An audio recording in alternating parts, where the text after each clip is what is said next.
បាទជំរាបសួរស្រីបងប្អូនទាំងអស់គ្នាថ្ងៃនេះយើងមកធ្វើការបង្កាត់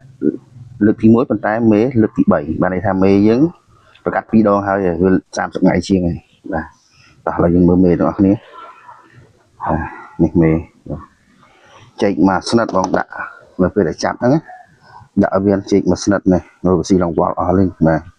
ហើយមេតែមេចាស់ឡើងពណ៌ចឹងតើចូលបង្កាត់ម្ដងទៀតឡើងខ្មៅក្រឹបហ្នឹងហើយវគ្គនេះខ្ញុំមិនមែនដាក់7 5គូទៅ7គូទៀតទេណាបងប្អូនខ្ញុំដាក់មកចណ្ដែកនេះខ្ញុំដាក់មេ15គូទៅ20គូអញ្ចឹងណាបងប្អូនមូលហេតុអីបានខ្ញុំដាក់អញ្ចឹងដោយសារមេយើងវាធ្វើ2ដងហើយប្រកាស2ដងហើយប្រកាស2ដងហើយគឺមេចាប់ពី15ថ្ងៃទៅដល់30ថ្ងៃបានន័យថាវាពងចង់អស់ហើយអញ្ចឹងមេញីអញ្ចឹងច្រើនណាតាម40ថ្ងៃជាងអស់45ថ្ងៃអស់ពងអស់លីងនេះអញ្ចឹងយើងចាប់ដើមដាក់ប្រកាសវាទៀតវាសឹងស្ទើរពងវាអស់ពងអញ្ចឹងយើងគឺត្រូវដាក់វា15ទៅ20គូបាទដើម្បីវាបានមេខ្លះពងតិចៗចឹងទៅវាអាចបុកផ្សំនេះវាអាចគ្រាន់បើដែរអញ្ចឹងណាបងប្អូនហ្នឹងហើយនេះគឺចែកទុំព្រាមដាក់ពីលើបាទគប់មុនយើងនៅដដែលបាទកាក់ដលងខ្ញុំប្រើ3ផ្តិលបាទខ្ញុំអត់មានប្រើកតុកប្រើអីទេហើយបូតអីក៏ខ្ញុំអត់មានបានដាក់ដែរហើយចំណីគោខ្ញុំប្រើ3ខាំបាទសម្បកដូងកាត់ម៉ត់នេះបាទល្អដែរបានបងគាត់កាត់ម៉ត់ហើយខាត់ឯងលក់ដូងបាទខ្ញុំប្រើ1ផ្តិលហើយយ៉ាងផ្តិលម៉ត់នេះគឺខ្ញុំសម្រាប់គ្របពីលើហើយដាក់ចេកទុំ1ផ្លែអូខេតោះធ្វើទាំងអស់គ្នាហ្នឹងហើយការលីមុនអត់មានអីទេបងដដែលណាគឺយើងសម្បាច់ចំណីគោជាមួយនឹងកាក់ដលងបាទហើយទឹកនេះភ្លេចចាំបងប្អូនណា EM ស្ករមូបាទហើយខ្ញុំធ្វើឲ្យបងដៃថ្មីមើល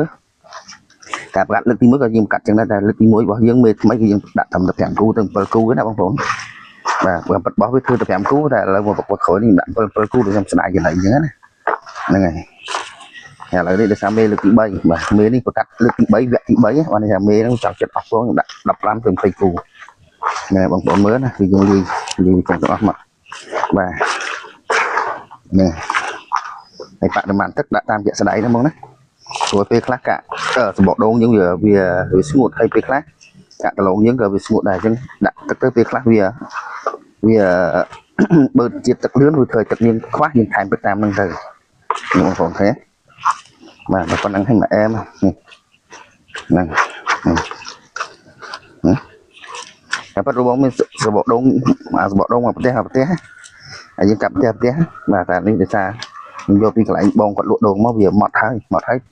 វាល្អសម្រាប់យើងលាយចេះប៉ុន្តែវាពិបាកនៅពេលដែលយើងដាក់ប្រកាប់ដើម្បីដាក់ប្រកាប់អញ្ចឹងដើម្បីឲ្យមេវាមកជ្រកក្នុងហ្នឹងហើយវាស្រួលចាប់គូគ្នាតែយើងអត់មានដាក់នេះដាក់ម៉ត់ហ្នឹងក៏វាមិនជាបញ្ហាអីដែរបាទចាំមិនដាក់ហ្នឹងទេណាគាត់កាប់ហើយគាត់ខំរើអត់តិចនឹងដាក់ឲ្យយើងព្រោះយើងធ្លាប់យកសម្បកដូងឡើងគាត់អញ្ចឹងណាគាត់ដាក់ផាកតិចគាត់ផ្សេងទៅអាណាធំគាត់ដាក់ផ្សេងហ្នឹងទៅយើងបានម៉ត់ហ្នឹងយកម៉ត់ហ្នឹងមកបាទហើយតោះមកដាក់ចេកផ្តិលមកតចេកផ្តិលចេកមួយផ្លែមកតែវគ្គនេះដូចជាយើងដាក់មេរៀងច្រើនយើងដាក់ចេក2ផ្លែទៅហ្នឹងហើយប៉ុណ្ណឹងហើយបងប្អូនហើយសំខាន់ទឹកហ្នឹងបងណាដល់ពេលយើងដាក់ចឹងហើយនេះសង្កត់មកចឹងមកឃើញទឹកហ្នឹងតែប៉ុណ្ណឹងបានទេបង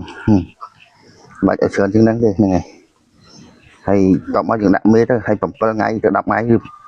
យើងមើលម្ដងទៅណាយើងមើលអស់ចេកថែមចេកទឹកយើងស្ងួតយើងថែមទឹកទៅហ្នឹងហើយយើងចាប់មេដាក់មកអូខេតោះចាប់មេអស់គ្នាហើយខ្ញុំថតឲ្យមើលទៀតណាអូខេបងប្អូនបន្ទាប់ពីចាប់មេហើយតោះយើងមើលអស់គ្នា